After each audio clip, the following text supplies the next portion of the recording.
So given a formula 1 mark का solution correct answer with correct unit scientific unit is 1 mark. Differences 2 marks. दो differences को least लिखने depending upon उसमें कितने तो नंबर दे दिए ना 2 लिखने 3 लिखने 4 लिखने उतने ही नंबर लिखने हैं मेरे बच्चे ने एटलीस्ट 2 मैक्सिमम लिख किया लॉन्ग क्वेश्चंस में ये बच्चे हमारे कॉमन मिस्टेक्स करते हैं ग्राफ के बगैर प्रॉब्लम सेटिंग नहीं होती ऐसे ही है ना लेकिन एक मार्क का होता है डिस्क्रिप्टिव क्वेश्चन में यहां पे देखा मैंने लिखा है रिक्वायर्ड डायग्राम ये जो पैरामीटर पे हम लोगों ने बात की आप बोर्ड में भी एंडोस्कोप जैसे क्वेश्चन आ रहे हैं अक्सर लोग ये क्लेम करते हैं कि फिजिक्स के नाम से मैथमेटिकल इक्वेशंस की ही लॉन्ग क्वेश्चन आते हैं कैलकुलेशन इक्वेशंस ये आप सबको बहुत अच्छी तरीके से फिजिक्स वालों को explanation instrument device again definition लिखेगा प्रिंसिपल लिखेगा जैसे ट्रांसफार्मर है देन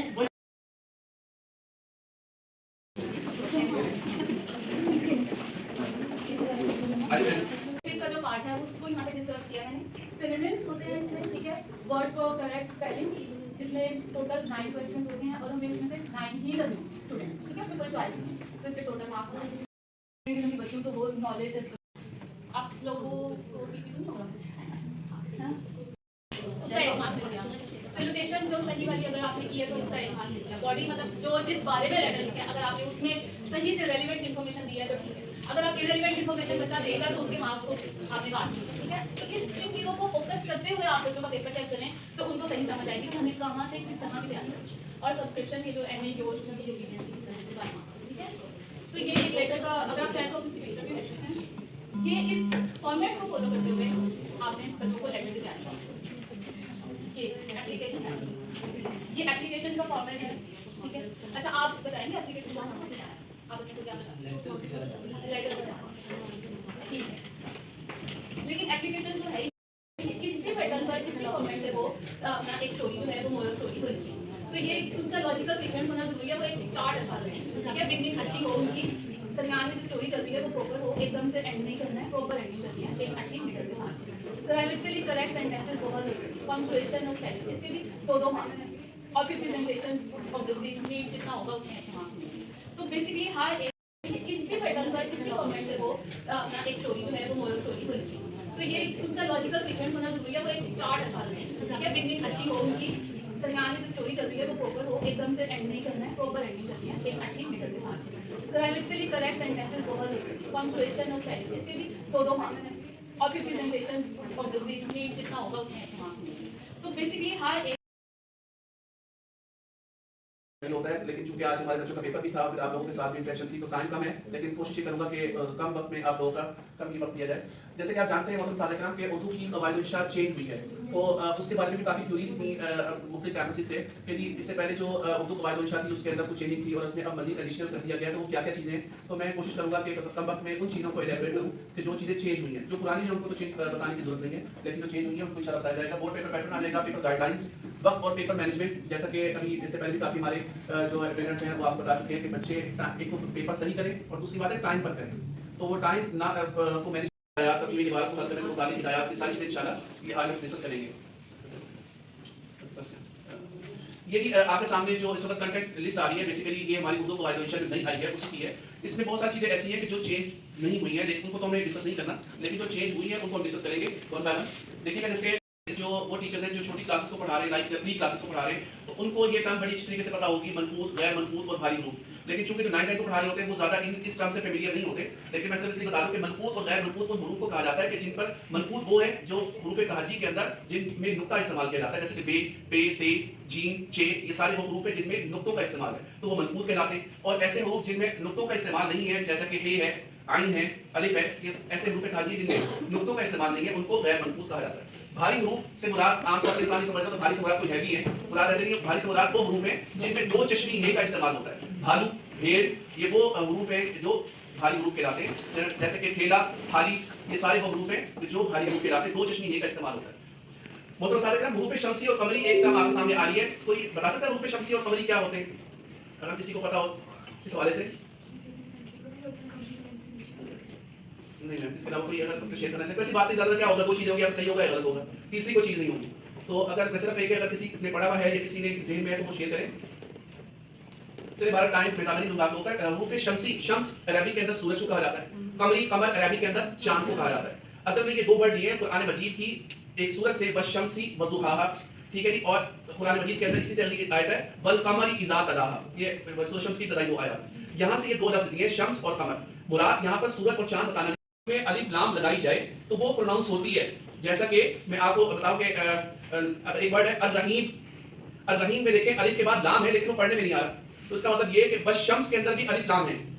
लाम पढ़ने में नहीं आ रहा। तो कुछ अल्फाज उर्दू में ऐसे हैं कि जिनके शुरू में अलिफ लाम लगाया जाए तो उस अलिफ लाम में अलिफ को तो पढ़ा जाता है, लाम नहीं पढ़ा जाता, तो वो साइलेंट हो जाता है। उर्दू में कहते हैं मुखफ़फ़ हो जाता है, इंग्लिश में कहते हैं साइलेंट हो जाता है। और उर्दू में कुछ अल्फाज ऐसे हैं कि जिनके शुरू में अलिफ लाम लगाए तो वो पढ़ने में आता है। जैसे कि आप लोग अल-कमर,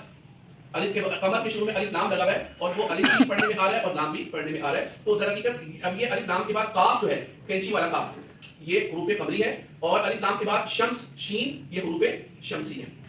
ये दरअसल इससे बताना मकसद है।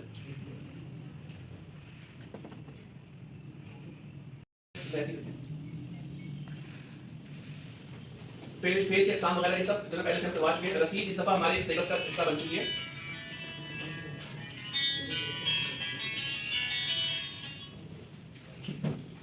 हुरूफ के अक़साम मुतरादिफ मुतज़ादिफ, ज़ू मानी और बाहम मुमासिल अल्फाज, इसके बारे में भी आपको बताना चलूं। ज़ू मानी अल्फाज को आप जानते हैं कि एक ही लफ्ज़ है लेकिन वो एक से ज्यादा मानी रखता है। ज़ू मानी अल्फाज कहलाते हैं। जैसे कि हार, हार का लफ्ज़ है वो हार शिकस्त के माने में भी है और हार नेकलेस के माने में भी है, तो ये ज़ू मानी। बाहम मुमासिल अल्फाज, ये तो बता सकते हैं बाहम मुमासिल अल्फाज क्या कहलाते हैं?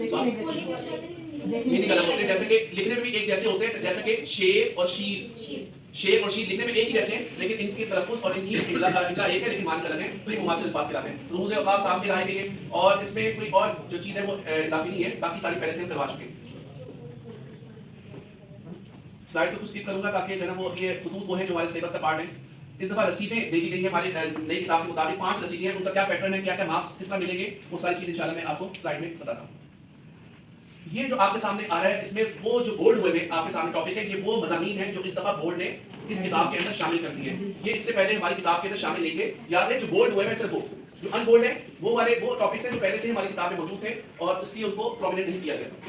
तफसील इबारत में देखिएगा, तफसील इबारत वैसे कोई पिछली किताब के मुताबिक 15 थी लेकिन इस दफा उन्होंने 12 कर दी है और उनमें से 6 सॉल्व है और 6 अनसॉल्व है। तो बच्चों को बतानी है, समझानी है कि हमारा 2.5 घंटे का पेपर है, 2.5 घंटे में से 20 मिनट्स हम निकाल देते हैं ऑब्जेक्टिव। हमारे बच्चों के पास 2 घंटे और 10 मिनट बचते हैं। उन 2 घंटे और 10 मिनट को बच्चों ने अपने सब्जेक्टिव पेपर के लिए कैसे जो है यूज करना है, क्योंकि बाद में ऐसा होता है कि हमारा बच्चा खुलासा इतना लंबा लिख देता है कि बाकी चीजें करने का टाइम ही उसके पास बचता है। तो टाइम मैनेजमेंट बहुत इंपॉर्टेंट है और उस टाइम मैनेजमेंट के साथ साथ बच्चे को कितने पेजेस यूज करने हैं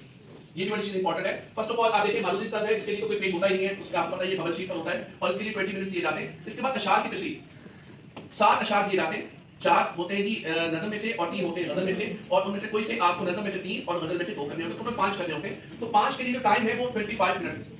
क्योंकि यहाँ पर देख बजाय तो लग रहा होता है कि टाइम बड़ा कम है। हमने अपने बच्चों को एम्फसाइज करना है, उन पर जोर देना है कि वो अपनी वाज़ेह कर सकता है, उसकी वजाहत कर सकता है। तो ये भी तकरीबन 2 आते हैं और दोनों ही करने होते हैं और 30 मिनट का ये 15 मिनट एक इबारत को और 15 मिनट दूसरी इबारत को देने होंगे। इसके अंदर भी पेजेस आपके सामने लिखे हुए 7 to 8 पेजेस इस्तेमाल होंगे अशार की तशरीह में और 4 to 5 पेजेस जो है वो नज़म पारी की तशरीह में। मुख्तसर सवालात के जवाब ये 8 में से बच्चों ने 5 करने होते हैं और 2 मिनट अगर बच्चा इसको देगा तो उस सूरत में ये सवाल 10 मिनट में इजीली बच्चा कर पाएगा। सबक का खुलासा, नज़म का मरकज़ी ख्याल, इसके लिए ठीक, तो सबक का खुलासा इसके लिए 20 मिनट्स, नज़म का मरकज़ी ख्याल जस्ट 5 मिनट्स।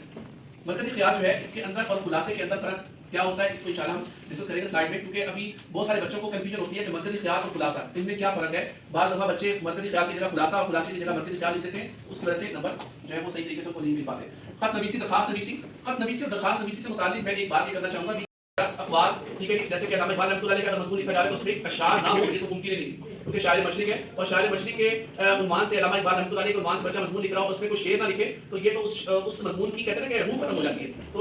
तो बाकी बात, लेकिन फिलहाल मैट्रिक के अंदर ये पैटर्न नहीं है। सर अगर वो हवाले मतन और वो अल्फाज में लिखता है तो उसके नंबर तो हम उसको देंगे ना, सिर्फ तशरीह के लिए देंगे, सिर्फ तशरीह के लिए देंगे अगर वो वैसे ही लिख ले। हां जी, बिल्कुल उससे देंगे, हवाले मतन सही है या वो दरअसल उसका थीम है, उसका थीम है। अब उसके अंदर मुख्तलिफ एग्जांपल दिए हैं शायर ने कि उसके अंदर जो है वो मगर बच्चों के साथ ये हो गया, मामला हो गया, और जो दारा ज़मीन तो ये इसमें खत के पैटर्न में मकाम तहरीर का 1 नंबर है। मकाम तहरीर, और मकाम तहरीर आम तौर पे छोटी क्लासेस में बच्चों को करवाया करते थे कमराए इम्तिहान, कमरा बे से और ये के ऊपर हम लगाते थे हमजा और इम्तिहान। अब ये मतरूक हो चुका है कमराए इम्तिहान, अब या तो है इम्तिहानी कमरा, और कमरा भी अब चूंकि इनोवेशन आई है उर्दू की इमला के अंदर भी, अब कमरा का लफ्ज़ अलिफ से है। सर ये बड़ी कंफ्यूजन है, जैसा कि नाश्ता, अब नाश्ता अलिफ से हो चुका है, पत्ता पत्ता ये अलिफ से हो चुका है। असूल क्या है इसका? ये इसका असूल क्या है? इसका उसूल जो है कि जो उर्दू के जो माहिरीन हैं उन्होंने इस बात को देखा है कि जो ये है ना निपत्ता, अब इसमें जो क्या नाश्ता जितने भी इसम है उसका आखिर में जो है वो कह रहे थे कि अलिफ ही होना चाहिए, क्योंकि उसके अंदर आखिर में जो है वो हे जो है मुअन्नस के अलावा ये जो है वो मुअन्नस आलिम आलिमा मुअल्लिम मुअल्लिमा ये मुअन्नस की अलामत है। उन्होंने ये सोचा कि नाश्ता इसमें मुज़क्कर मुअन्नस वाला जो है ही, तो इसलिए उन्होंने कहा अलिफ से होना चाहिए, पत्ता अलिफ से होना चाहिए। तो ये जो है उर्दू के अंदर भी और अरबी के अंदर भी मुअन्नस की अलामत है। तो जैसे कि मैंने कुछ एग्जांपल आपको दिए, मुअल्लिमा है और उसके साथ साथ आलिमा है, ठीक है, उसके साथ साथ जो है वो कैसा नाम है मुस्फिरा, मुख्तलिफ इस तरह के नाम है जिसके आखिर में है आ रहा है, और ये आयशा, ठीक है, आखिर में ये है, तो ये अलामत है मुअन्नस की। इसी हवाले से उन्होंने इसको चेंज किया। अच्छा तो इम्तिहानी कमरा और या इम्तिहानी मरकज ये इस्तेमाल करवाएंगे। कमरा इम्तिहान जैसे कि मैंने ये लिखा है रेड में, रेड खतरे की अलामत, और ग्रीन जो है वो अलामत इसकी है कि हमें ये करेक्ट हमें ये करवाना है। अल्फाज और अलाम तहरीर करने के बाद ये अलामत लगानी बहुत जरूरी है। जनाब आली, अच्छा जनाब आली के नाम पर खड़ा दबा लगाई, बहुत गलत है। आम तौर पे हमारे बच्चे बड़ा खूबसूरत लिख रहे हैं जनाब आली के नाम पर खड़ा दबा लगाते हैं और ये शो करने के बाद खड़ा दबा लगा। तो जनाब आली नाम छोड़िए ली रहेगा, उस पर खड़ा दबा लगाने से एक नंबर कट सकता है बच्चे का, इगला गलत है। जी वो जनाब साहिब का भी है कि बखिदमत जनाब हेड मास्टर या बखिदमत हेड मास्टर साहब, जनाब और साहब जो है दोनों का इकट्ठा होना ये गलती है। उसके साथ साथ आम तौर पे हमारे बच्चे जैसे कि हमारे बच्चे स्प्लिट स्कूल में है तो वो स्प्लिट स्कूल लिख देते हैं या किसी और स्कूल का नाम लिख देते हैं। तो हमने कॉमन स्कूल का नाम लिखवाना है, गवर्नमेंट स्कूल या government boys school, government girls school, आगे किसी शहर का नाम नहीं लिखेंगे, अलिफ बे लिखेंगे बस। एक हमने इसको जो है एक उसमें कह रहे एग्जांपल के तौर पर लिखना है, इसमें किसी खास इदारे का या किसी खास शहर का नाम लिखने को बोर्ड के अंदर कंडेम किया जाता है। ये भी कंफ्यूजन है कि अगर हेडमास्टर को लिख रहे हैं तो आली लिख रहे हैं, अगर हेडमिस्ट्रेस को लिख रहे हैं तो आली। हेडमिस्ट्रेस को लिखना बिल्कुल ऐसे ही है। तो ये दो चीजें इसमें, लेकिन आलिया हो या आली दोनों में खड़ा डबल, तो आली भी मेंशन करेंगे। आली लिखेंगे। अगर हेडमिस्ट्रेस है तो फिर आलिया होगा, लेकिन उसमें ऑप्शन ये होती है आप हेडमास्टर ही याद करवा दें बच्चे को, क्योंकि ऑप्शन ये होती है हेडमास्टर या हेडमिस्ट्रेस के नाम। तो बच्चे अगर हेडमास्टर के नाम लिखेंगे तो वो जनाब आली ही लिखें, ठीक है। सर एक स्टार्टिंग से बच्चों को यही हम लोग तो करवाते हैं ना कि जनाब हेडमास्टर साहब स्कूल के कोऑर्डिनेटर करें। और बात खत में कुछ ऐसी हैं ग्रामर जहाँ पर वास नाम लिखा जाता है, कुछ में नहीं लिखा जाता है। इसमें भी बच्चे बहुत कर लेते हैं ये आखिर में इख्तितामी की बात है, इख्तितामी जो आता है बस सलाम, बस सलाम आपका बेटा आपकी बेटी या जो भी उसमें आपका दोस्त वो आता है, लेकिन बस सलाम लिखना जरूरी है, लेकिन उसका अलग से एक नंबर है। सर पता है कि कुछ हमारी ग्रामर में स्पिरिट है, उसमें उन बच्चों का 7th क्लास में कुछ में वास सलाम आया है ग्रामर में। मैं आपको सही कह रही हूं, हम 9 10 के हवाले से जो है हम बोर्ड के पाबंद हैं, बोर्ड के जो रूल्स हैं उनके पाबंद हैं। तो हमें यहां पे चूंकि अगर हमने कुछ चेक करने हो पेपर बोर्ड के पे तो मसला कोई नहीं। उसी पॉइंट ऑफ व्यू से कहते हैं कि वो लोगों ने की नहीं, तो लोग आगे इसको कह देते हैं, कुछ बच्चों को लिख देते हैं और कुछ नहीं करते, तो इसलिए तो वो मार्क्स बिल्कुल ऐसे ही है। तो वो इख्तितामी में 4 नंबर पैटर्न जो मैं आपको वापस कैसे बना रहा है। सर मेरा भी एक क्वेश्चन है।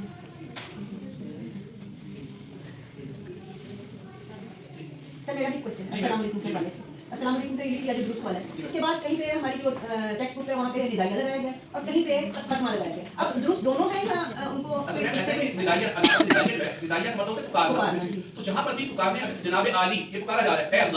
ए अल्लाह हम दुआ करते हैं, ए अल्लाह को पुकारा जा रहा है, तो वहां पर ये अलामत आएगी। अस्सलाम वालेकुम तरक्की का दुआ है, तुम पर सलामती, ठीक है, दुआ है, तो इसके बाद जो है ना फुल स्टॉप लगा दे, वो ठीक है। नहीं सर दोनों लगे हुए हैं, मतलब ये जो आप तो सही कह रही हैं, लेकिन असल में मैं क्या मतलब एग्जामिनर अगर देख रहा है तो मैं तो निदाइया लिखवा दूं, ठीक है, और मैं मैंने लिखवा दूं। बताया ना कि अलामत निदाइया ये निदा के बाद ही इस्तेमाल होता है। बस इसके साथ जो है जो आप कह रही हैं कि दुआया जो जुमला है, अस्सलाम वालेकुम दुआया जुमला है, जज़ाकल्लाह खैर दुआया जुमला है, उसके बाद फुल स्टॉप लगाया जाएगा। बिल्कुल से मार्क्स आधा नंबर कर सकता है सर, क्योंकि इसकी वजह है कि इमला की होती है और ये अगर वो नाम होगा ही नहीं तो वो बस सलाम के बाद इस्लाम हो जाए, इस्लाम। अच्छा इसके बाद आएगा जनाबा आलिया भी होगा, जनाब आलिया बे के नीचे जेर का इस्तेमाल करवाइए। जनाब आली हकीकत मुरक्कब इजाफी है, मुरक्कब इजाफी यानी एक चीज को दूसरी चीज की तरफ निस्बत देना, जैसा कि